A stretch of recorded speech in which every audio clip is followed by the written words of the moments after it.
दादी मित्रों, सभी साथियों को नमस्कार। आज के इस एपिसोड में मैं आप लोगों को बतलाने वाला हूँ सिंह राशि और सिंह लग्न के बारे में।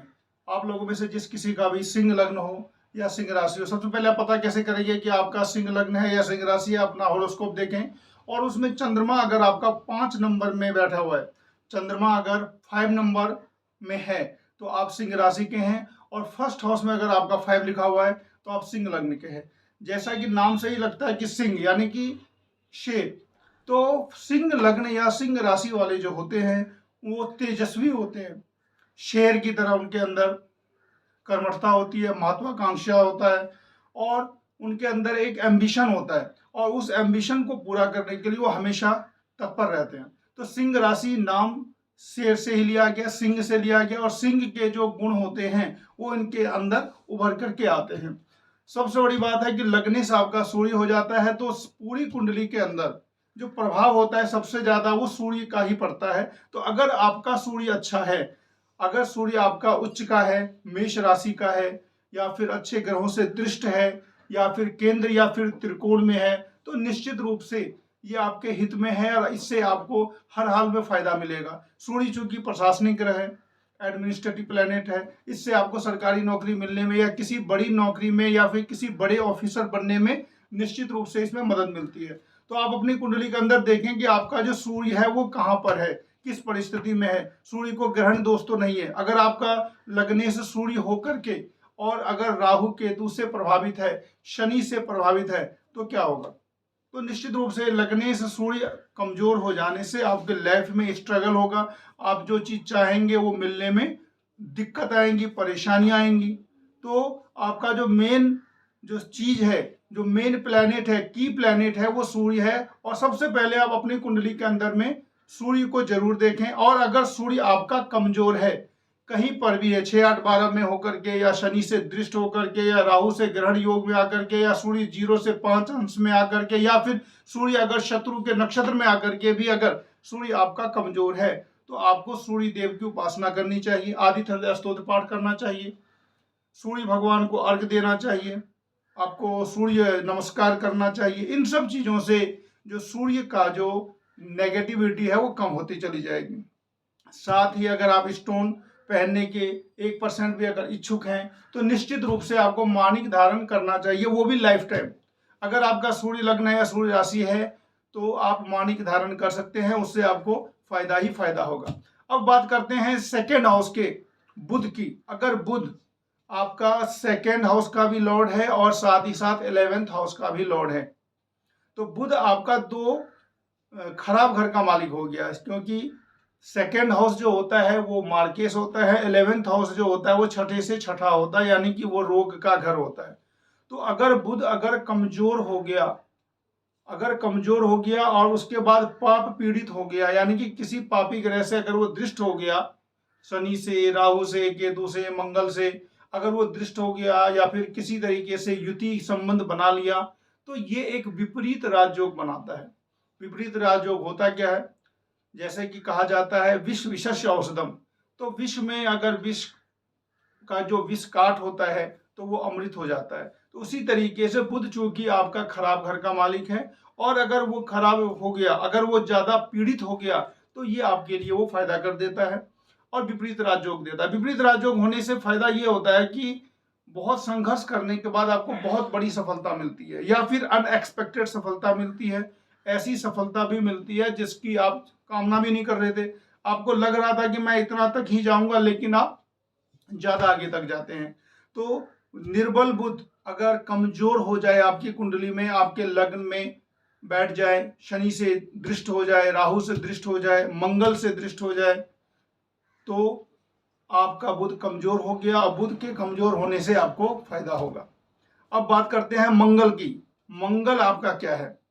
मंगल ग्रह सूर्य अगर लग्नेश है तो मंगल आपका 4th हाउस का और 9th हाउस का लॉर्ड हो जाता है।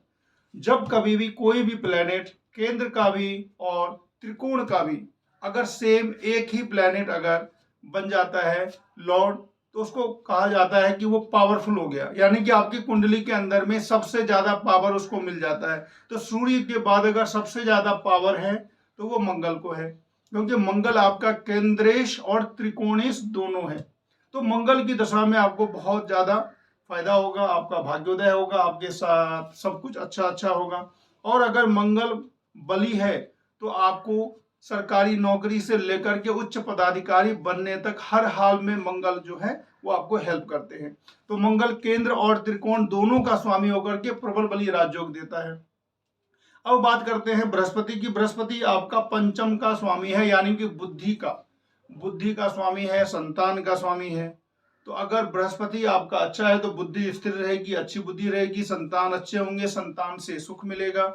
और बृहस्पति भी चूंकि सात्विक ग्रह है, शुभ ग्रह है, उनकी ग्रह की युति जिसके साथ होगी उस ग्रह को भी फायदा होगा। जिस भाव पर में वो दृष्टि देंगे उस भाव पर में भी फायदा हो जाएगा। अगर बृहस्पति निर्बल हो गए तब क्या होगा, क्योंकि पंचमेश है, फिफ्थ हाउस का लॉर्ड है, तो संतान से संबंधित जो है उसमें आपको देरी हो सकती है। और या फिर अगर वो 6, 8, 12 में भी चले जाते हैं तब भी फिर उसमें उससे रिलेटेड कुछ ना कुछ आपको कष्ट मिलेगा। अब बात ये आती है कि बृहस्पति की 2023 में जो स्थिति है वो ये है कि बृहस्पति लगभग स्टार्टिंग से ही पहले तो पापकर्तरी योग में है, बृहस्पति अभी मीन में है, और उनके आगे राहु और पीछे शनि है, तो पापकर्तरी योग बना हुआ है। और अप्रैल लास्ट में बृहस्पति चले जाएंगे मेष राशि में, तो राहु के साथ गुरु चांडाल योग बनाएंगे। तो इस साल बृहस्पति हर किसी के लिए, जो भी राशि वाले हैं जिनका बृहस्पति जिस भाव का भी मालिक हो, तो सिंह लग्न में बृहस्पति चूंकि आपका पंचम का मालिक है और फिफ्थ हाउस जो होता है बुद्धि का होता है, संतान का होता है, कंपटीशन का होता है, एग्जाम का होता है, तो इसमें बृहस्पति चूंकि अभी आपके पूरे साल पीड़ित रहेंगे तो आपको बृहस्पति देव की आराधना करनी होगी। बृहस्पति से संबंधित जो भी उपाय होते हैं बृहस्पतिवार के दिन जो बृहस्पति देव की जो पूजा होती है वो करना होगा। और पुखराज पहनना आपके लिए बहुत फायदेमंद होगा। वैसे भी त्रिकोण के स्वामी का स्टोन पहना जाता है, तो आप पुखराज धारण कर ले। इस समय में अगर आप पहनते हैं तो इससे ज्यादा आपको फायदा होगा। बृहस्पति देव का जो नेगेटिविटी जो आपके लाइफ पर आ रही है प्लेनेट की, वो आप पे कम हो जाएगी। अब बात करते हैं शुक्र की। शुक्र जो है आपका वो 10th हाउस का लॉर्ड है, यानी कि व्यवसाय का मालिक, और तीसरा भी जो होता है उससे भी नौकरी का निकाला जाता है। तो अगर शुक्र भी अगर आपका अच्छा है तो उससे आपको काफी फायदा ही होने वाला है। अब बात करें कि सिंह लग्न वाले होते कैसे हैं, तो सिंह लग्न वाले जैसा कि नाम से स्पष्ट है कि उनके साथ ये होता है कि वो किसी से हार मानने वाले नहीं होते हैं, आनंद से जीवन जीने वाले होते हैं, और खासकर शत्रुओं पर भारी पड़ते हैं। अगर उनकी किसी के साथ शत्रुता हो जाए तो वो शत्रुओं पर भारी पड़ते हैं। तो ये सिंह लग्न हो या फिर सिंह राशि हो, ये फल निश्चित रूप से मिलता है। उग्रता भी अधिक रहती है, क्योंकि सिंह राशि है, वैसे भी कहा जाता है सिंह राशि सिंह लग्न है तो उग्र होंगे, महत्वाकांक्षी होंगे, शत्रुओं पर विजय प्राप्त करने की पूरी इच्छा रहेगी और करेंगे भी। तो इस तरीके से सिंह लग्न में आपका जो मेन जो की प्लैनेट है वो मंगल है, बृहस्पति है और सूर्य है। लगने से सूर्य आप अपनी कुंडली के अंदर देख लें, आप अपने कुंडली के अंदर ये देख लें कि सूर्य बृहस्पति और मंगल की क्या पोजीशन है। अगर सूर्य मंगल बृहस्पति आपके अच्छे हैं तो कोई घबराने की बात नहीं है, कोई चिंता करने की बात नहीं है, सब समय के साथ सब कुछ अच्छा होगा। अगर इन केस अगर आपका सूर्य राहु से दृष्ट है, राहु के साथ है, ग्रहण योग में है, मंगल जो है वो भी 6, 8, 12 में होकर के शनि से दृष्ट है, या फिर किसी खराब ग्रह से दृष्ट है, या फिर आपको अंदर अगर देखें तो अगर किसी खराब ग्रह के नक्षत्र में है तो फिर क्या होगा, संघर्ष होगा। तो मैं ओवरऑल आपको उपाय बतला देता हूं कि उतना अंदर डिटेल तो आप मान लिया नहीं जा पाएंगे, लेकिन अगर आपका सिंह लग्न है या फिर सिंह राशि है तो आप क्या करेंगे तो आपको फायदा ही फायदा होगा। कुछ तो होता है ना, कितना हो सकता है कि इतनी एस्ट्रोलॉजी की सारी बातें हमें समझ में नहीं भी आती है, लेकिन हम डायरेक्ट उपाय जानना चाहते हैं। तो सिंह लग्न है या फिर सिंह राशि है तो आप पुखराज पहने, मानिक पहने, और हनुमान जी की जो आराधना है, हनुमान चालीसा निश्चित रूप से पाठ करें, सूर्य भगवान को नित्य अर्घ दें, और बृहस्पति देव की भी पूजा करते रहें। और कम से कम इस साल 2023 में तो बृहस्पति देव की निश्चित रूप से पूजा करें, क्योंकि बृहस्पति देव पहले तो पापकर्तरी योग में, दोबारा उसके बाद अप्रैल के बाद जो है वो आ जाएंगे, अप्रैल में ही आ जाएंगे गुरु चांडाल योग में। तो इन सब चीज़ों के करने से क्या होता है कि जो प्लैनेट का जो नेगेटिविटी होती है, जो उसकी नेगेटिव इंटेंसिटी होती है, वो उपाय करने से कम होती है। आपको फल जितना भोगना है वो आप भोगेंगे, लेकिन चूंकि उसकी इंटेंसिटी कम हो जाएगी, आपने ज्योतिषीय उपचार कर लिया है, ज्योतिष का उपाय कर लिया है, तो उसकी इंटेंसिटी कम हो जाने से आपको उससे लाभ मिलेगा। तो सिंह लग्न और सिंह राशि वालों के साथ सूर्य, मंगल और बृहस्पति देव की पूजा, उनका स्टोन धारण कीजिए। और अगर आप लोगों को अच्छा लगा हो तो निश्चित रूप से इस वीडियो को लाइक कर दें, शेयर करें, सब्सक्राइब करें, और फिर मिलते हैं नेक्स्ट वीडियो में। तब तक के लिए नमस्कार।